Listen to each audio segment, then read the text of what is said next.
Vengeance on Mars. By D. B. Lewis. In the dim water temple, where the dead grinned. Down on the dead, Hale met his D-Day. Should he give an ex-comrade to the torturing Lhrai or chance the massacre of terrestrial thousands? Transcriber's note: this e-text was produced from Planet Stories, September 1951. Extensive research did not uncover any evidence that the U.S. copyright on this publication was renewed. Hale cut the motor as he swerved off the ancient plastic roadway. His one-man beetle thumped over the shoulder and, wheels whispering, coasted down the sandy, moonlit slope. It threaded between mighty linden cacti that had the size and shape of spaceships towering gray in the night. He braked it to a slanting stop and got out, a big, long-legged man who carefully kept the little car between himself and the Martian water temple that sat a short distance away where the dunes of the desert began. He thought, strange to be afraid of getting shot by Randy. Vice said, from the shadows, better get out of the moonlight, Hale. That beetle won't stop a blaster bolt. Hale crossed to the clot of men that made dark blurs under the linla. Vice said, what took you so long? Hale said, I had to get my gun recharged. Sturm was working on it when Sam came busting in the shop and told me you'd cornered Randy. He touched the blaster at his belt, then brought up the hand to get out a cigarette from his jacket pocket. He struck a match on the blaster butt. Why call me? Why not call the patrol? Someone stirred in the darkness, clearing a throat. Patrol never hung a looter yet, and as long as Boss Rico kicks back to patrol brass, they never will. This one, we'll take care of personally. The Red Boys want him. Over the cupped match flame, Hale sent a hard glance in the direction of the voice. 8, 10 men aren't enough. Vice said placatingly, we were tipped that he'd try this temple. We were waiting for him, but he got past us. First thing we knew, he killed the Guardian inside. We heard the shot. We called on him to surrender, but hell, he knows what the Red Boys will do to him if we get him alive. Hale said again, why call me? You know these old water temples. One narrow entrance, no windows. He can't get out, that's for sure, but we can't get at him without losing a lot of men. Vice put a hand on Hale's arm, and Hale moved impatiently and Vice took it away, saying, you know Randy better than any of us. We came to Mars together, said Hale. We worked our way out on the same grate. We started our farm, but Randy didn't stick. He said there was always easy money on a frontier, and Mars shouldn't be any different. Said he preferred 4 ladies to a hoe. He should have stuck to cards, said the man who had cleared his throat. George Vice said, firmly, we want you to go in and talk to him. You were his best friend. He'll listen to you. Tell him it's no use. Hale said, that's what I figured. He turned to look at the temple, squat and white in the gloom. The doorway was tall and thin and dead black, and behind it, part of the blackness, was Randy and his gun. And he'd be desperate. As Hale turned back he caught a faint, acrid odor, and he knew that a Martian was nearby, crouching, waiting to see that this was done right. There've been 100 temples stripped of their twin stones in the past year, Vice said. Our Red Boys are getting fed up with it. The C.A.'s too busy whipping the climate to tend to looters, and the patrol buys its liquor and mamas with loot money. Half the law is too damn busy, and the other half's crooked, and we're in the middle. The Red Boys have run out of patience. Hale nodded. My own Red Boys are ready to go on the warpath. Okay. So Randy's the goat-elect. So relax and starve him out. They want him tonight. We promised. Alright, go keep it. Hell, I didn't promise anything. Damned if I'll risk my neck to. Promised to deliver, Vice went on flatly, because we had to. We're in the nutcracker, Hale. The Lhrai priests are set to trigger another green spot unless they get Randy to play with. Deadline's dawn. Hale remembered Green Spot. It was a bloody, terrible memory. Green Spot had been one of the earliest and largest farm settlements on Mars. One night, for some otherworldly reason that the colonial authority was still puzzling about, The Martian workers had slit 200 terrestrial throats and vanished into the Red Desert. The Lhrai priests had conveyed regrets, assuring the authority at the same time that there had been adequate provocation for the act. And the authority, horrified for its 60,000 colonists, had admitted that there must have been. Hale thought back, in conflicting terms of personal friendship and unit survival. These men in the shadows, most of them were his friends. He had worked with them, leaning on hose in the fields or sitting in the enclosed warmth of a back porch discussing the perversities of Martian geochemistry. He had held around First Port with them, had often led them in the helling.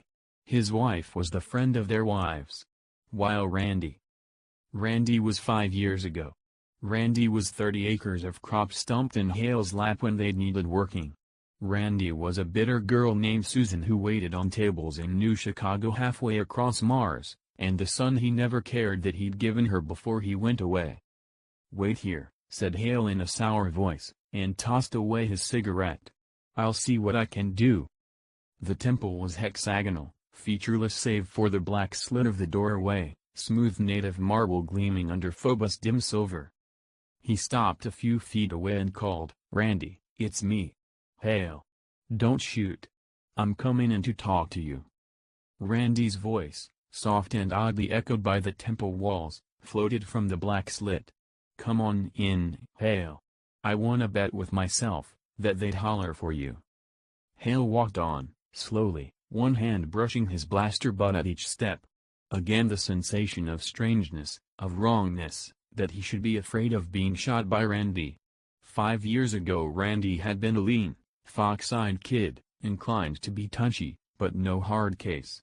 But after 5 years in the ex-Crescent Canal towns, the smoke-filled dives where a coin on the bar bought a drink or a drug and, more covertly tendered, a life, 5 years in a sour pool, floating with the scums that even fresh water collects when it settles, and now, a looting and a killing. Hale felt cold, and he was perspiring. The blaster was a solid weight on his thigh. He reached the doorway and stood uncertainly, knowing the men behind him were watching him. "Wondering if he'll kill me," he thought. "Maybe he's turned into a ring-tailed killer. Kid, why did you have to do it?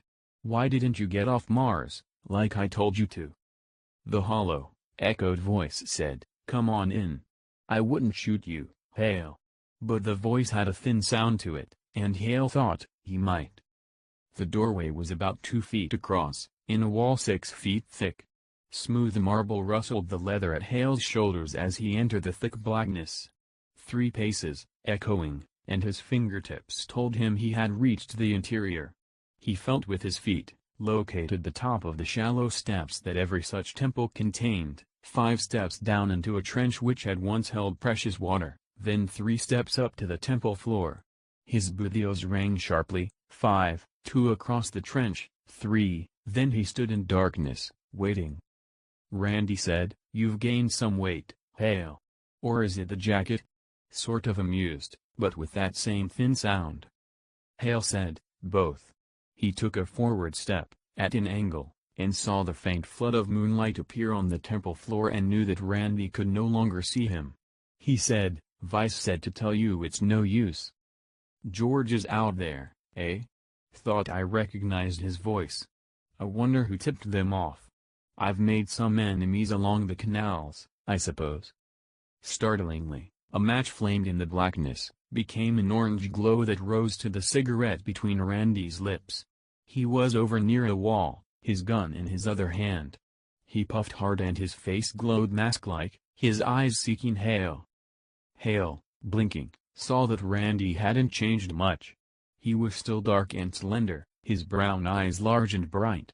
But now his hair came down fully to the fur collar of his jacket, in the manner of the canal crowd. The movement that brought him to Hale's side was graceful. "How many are they, Hale?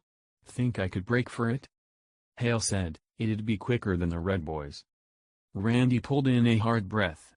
"My blaster's jammed. They could have nailed me any time they felt like it. It's been hell, waiting for that." He looked at the gun. The hand that held it was trembling. Hale sighed. "I guess I could walk you out at gunpoint, then, but I don't want to do that. Come out with me on your own hook, Randy. You've played your 4 queens till now, but you drew a bad hand tonight. Randy drew unsteadily on his cigarette. Hale, looking beyond, saw the dark mass near one wall that must be the guardian.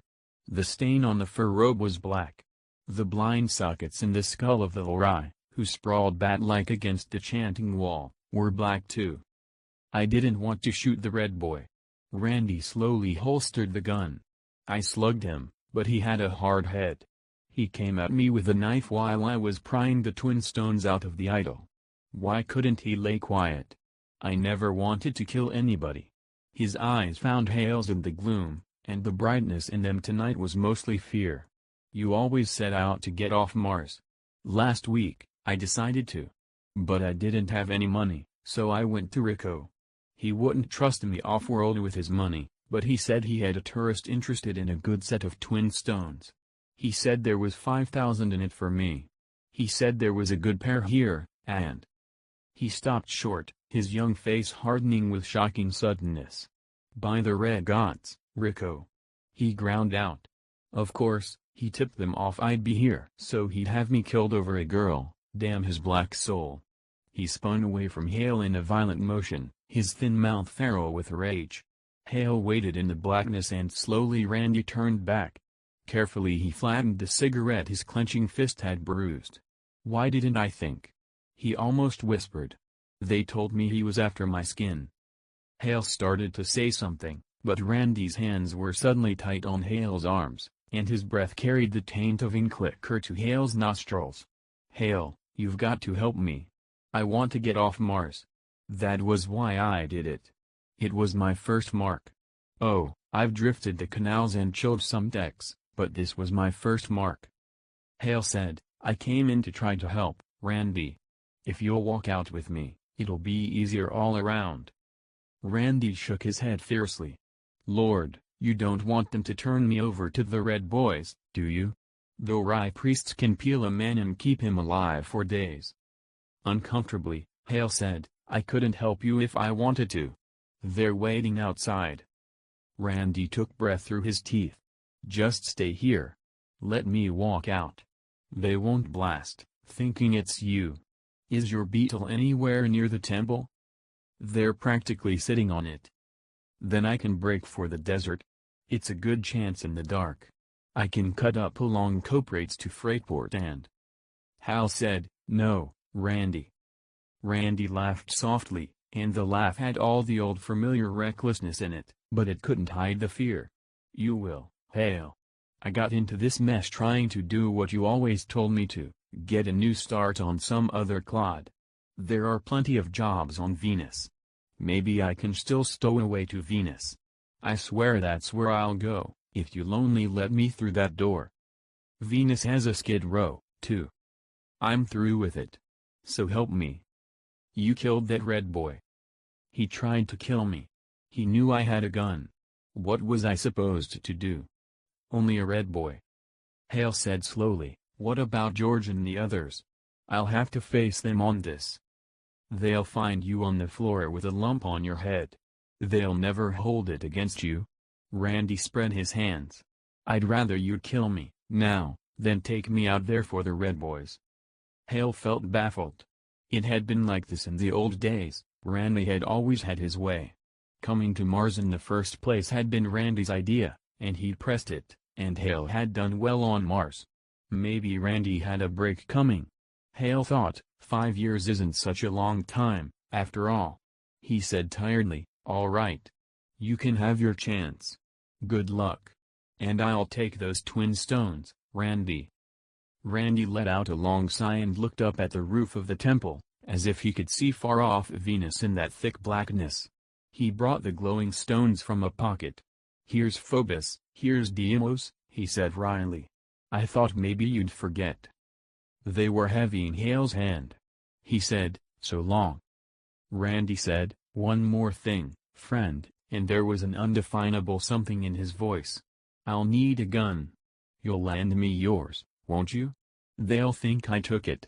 He reached over and slid Hale's blaster from his holster, and brought the glowing coal of his cigarette close to the dial on the butt. Fully charged. Well, I may need every shot. His eyes met Hale's, and that undefinable something was in them too, for those meddling bastards outside. I owe them for tonight. Now, he took a step toward Hale, hefting the gun and raising it to strike. Without thought, with only a sick feeling all over, Hale stepped back. The twin stones clicked on the floor at his feet. Wait, Randy. You should have slugged me first. I don't think I want to let you go after all. Randy's grin was frozen, and Hale now had a name for that something, a kind of shame. I know, Randy said, I was waiting for that, and he brought the gun down in a calculated arc. Hale tried to duck, but Randy had the edge. The gun barrel slammed into his temple. Agonized, he threw up an arm. It chopped against Randy's wrist, and fire and thunder erupted in the blackness. The gun clattered on stone and from somewhere came Randy's furious cursing, "Damn you, Hale, you did that. Now I'll never." Then Hale was alone in the temple with his pain. He heard the click of boots as Randy leaped over the trench, the hollow thudding down the corridor doorway, then the shouts and the roar of blasters and the intolerable glare, a stark wavering white rectangle that washed across the floor from the doorway to flicker upon the stony wings and beast face of Lhrai, and the spasmic scream of a man dissolved in flame. He got to his feet and leaned wearily against the wall, face gaunted by pain, wondering if Randy had known only at the last how ruthless he had become. Life was cheap enough out here on a red world where red insects bred in your eyes and red beasts swallowed you and let their juices do the killing, and it took a good man to fight the alien fight. But when the wrong kind of man came along, it was a knife in the back and life had no price at all. That kind of man had to be reckoned on, Hale thought bleakly, the bad penny that wouldn't even go away. Hard and shiny and newly made, like Randy, for values slipped in the rat race that was any frontier, and the urge to prey, for profit, for power, lay close under a man's skin. Hale sighed. He had hoped for a while, but no, Randy's stamp had been the bloody stamp of the canals, and that stamp would sooner or later have cancelled out other lives, on Venus or wherever he took it. Better now, Hale thought, than hunted down the years. George Vyse said, from close by in the darkness, "We got him, Hale. Are you bad hurt?" Hale pressed his temple, and said, "I'll get over it," and meant the pain in his head. Time would have to work to erase the deeper ache.